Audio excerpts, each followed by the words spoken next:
This next question is how do you cut off the toxicity that you are born in?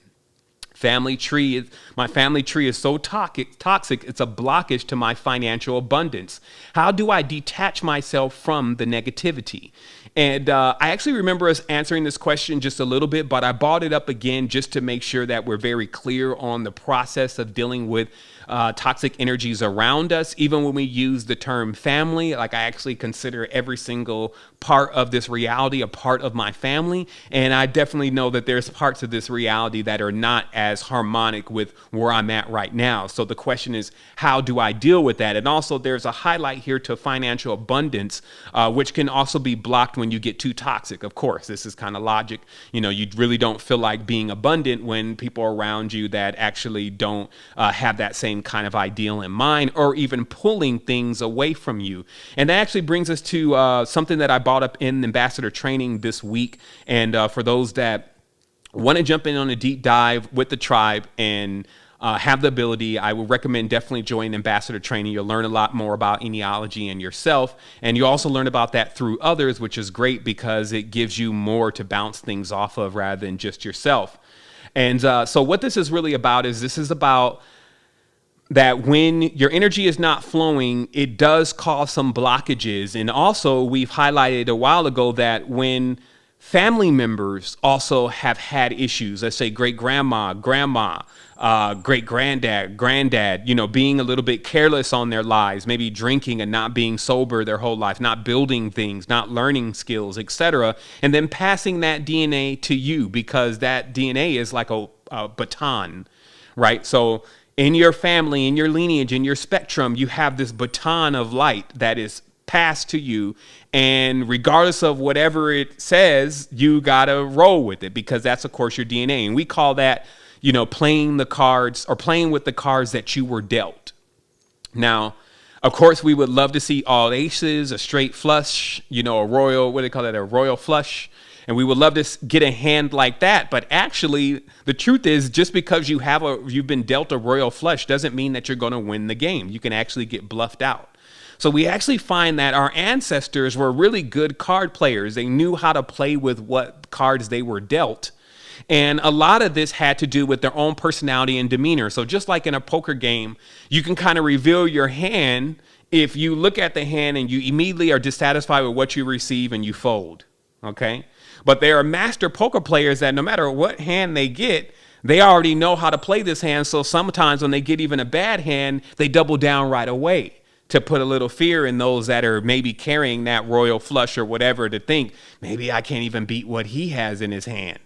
And then this procedure starts with you basically playing with what you have and learning that it's actually your essence, it's actually your energy, and it's how you're carrying yourself that determines whether or not, let's say, some distortions that have happened in the past don't just become a really good story about your success, or don't just become the contrast to what you're going to receive. And we often hear statements like that. One of mine is that I've never seen anybody that had become something go through nothing. Meaning I never seen anybody that became something great that just had this history of actually everything went well for them. Generally, people are that have this type of character and really are able to pioneer new ways and new pathways into the future, have actually been through quite a bit and have been able to rise beyond that, and using their experience go into creating something that others may have not even seen, but could definitely use and could definitely honor and respect.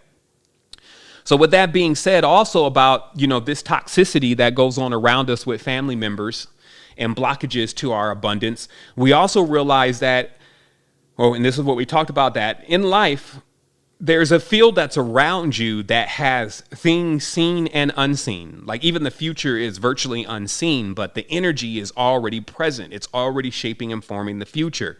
So this means that you have to be really proactive about making sure that your own skill set, basically I call that what you're bringing to the table. That's why we talk about uniqueness and the discovery of your uniqueness and how to cultivate your uniqueness in ambassador training.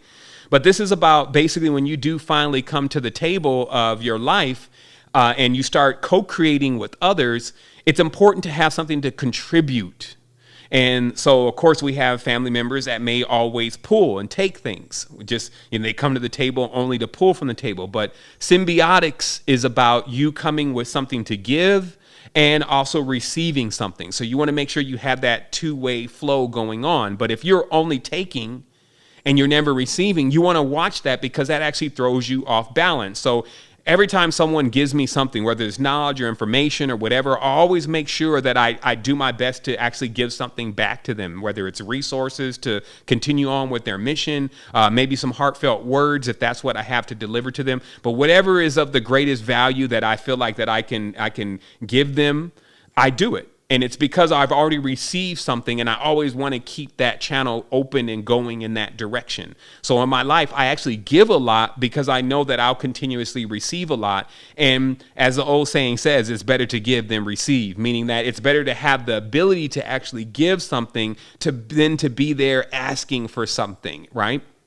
And so this could often be even a flaw within the religious structures, because there's a consistent asking God for things rather than doing things that are related to building the harmonics or the energy that is related to such concepts and ideals. So in order to truly genuflect with the Supreme, one must consider, what does the Supreme want? And the simple answer to that question is just for you to take care of yourself and for you to take care of those that are around you as if they're your own children and your own family. The do unto others as they would do unto you kind of statement. Build as much value as you can within others and the things that are around you, and you will always reap what you sow in relation to that.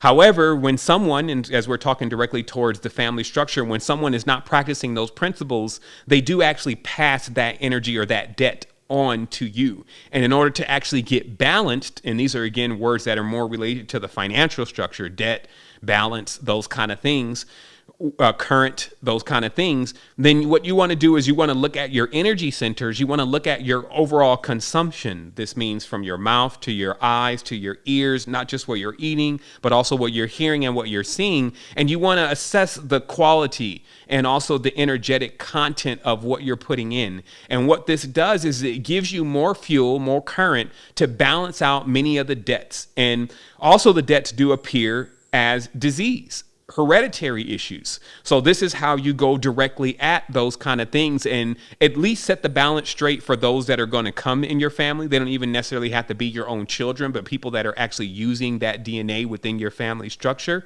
You can actually begin to clean things up within yourself that do affect them. And that was actually another one of the questions today. And so I'll jump into that when we get to that space. But overall, even when we use terms like cut off, it's kind of interesting because you can never really cut the cord that you have that threads us all to the sun. And we'll talk about that here in a moment.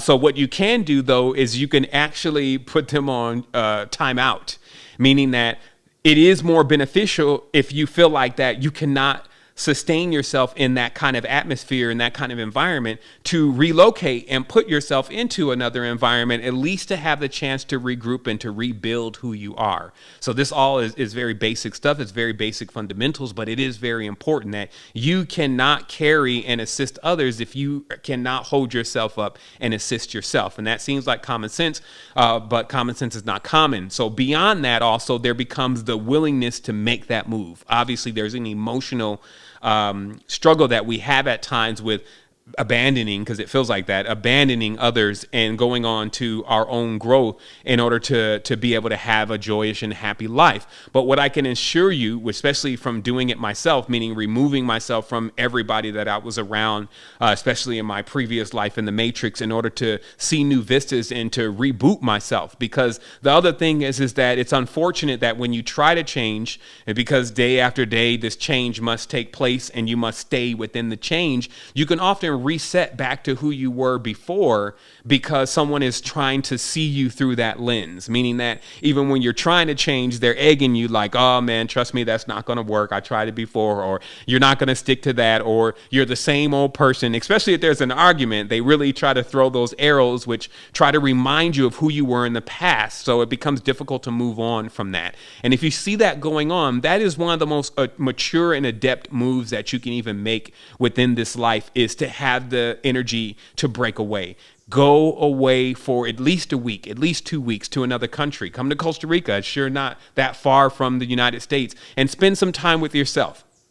Sometimes we always look to keep overstimulating ourselves, or to keep finding something external to confirm our own existence. Let me go and find this person, or I'm going here to do that with these people, or I want to see what the clubs are like over there, or I'm trying to find me a wife. Maybe I'll go there. And that's the same thing. You're actually not going to go anywhere and find something different with those kind of ideals. What you're really looking to do is to set yourself apart for a moment from all of the stimulus that you're receiving within your environment, and then start gaining bearing, start being able to listen to yourself, and then of course also be able to regenerate, because those periods that you have away from all of the chaos and the confusion that you can experience in your normal environment, when that's moved away, you get a chance to see deeply within yourself. And nature is a great tool for doing that, because it's a consistent reflection of who we truly are, and it actually shows us how things operate in balance. So it's great to go somewhere where there's lots of nature to start that healing process. And I know I gave a long answer to this question, but this question actually centers around many of the questions that I didn't answer today,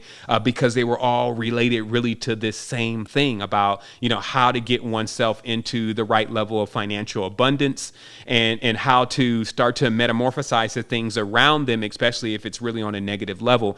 And you just got to remember that you're the controller in this. And I never saw anyone that truly had the intentions to actually change up their life and change up their space, that they really wanted to do it, not just the fake, yeah, that's what I want to do, but really wanted to do it, that didn't get assistance in some way, shape, or form to do it. And that's because we have an ability to morph the entire field around us and to manifest the things, especially if they're in alignment with God. And I'm going to explain that here in just a minute, or right now. I figured out this thing where, when it came to, let's say, paranormal forces, if you wanted them to move on your behalf, then all you had to do is make whatever it is that you were trying to achieve a part of what they were trying to achieve. And how this came about is that when I was still thinking that there was an external God, and I was praying to this external God, I would notice when I was praying for things that I want, well, God, can you please give me a really great relationship? It wouldn't happen. But then when I was praying for things that seemed to be in the benefit of the God, well, God, I want to be able to deliver this message more to you, but I need some money for the bus to do this. Then all of a sudden the money would pop up out of nowhere. And then even when I say, well, I need a car so I can travel across town so that I can deliver this message a little bit more, all of a sudden I had a car. So I said, this is very strange. Now, later on in the future, when I realized that we are the gods, of course, I made a slight adjustment to that formula, and I started realizing that if I put myself into the state of consciousness where I would be manifesting the things that were in the flow that would be better to my supreme self, then those things will happen right away. Versus if I was asking for something that was just only going to be at my own detriment, I would literally have to beat the door down in order to get that to actually become a part of my reality.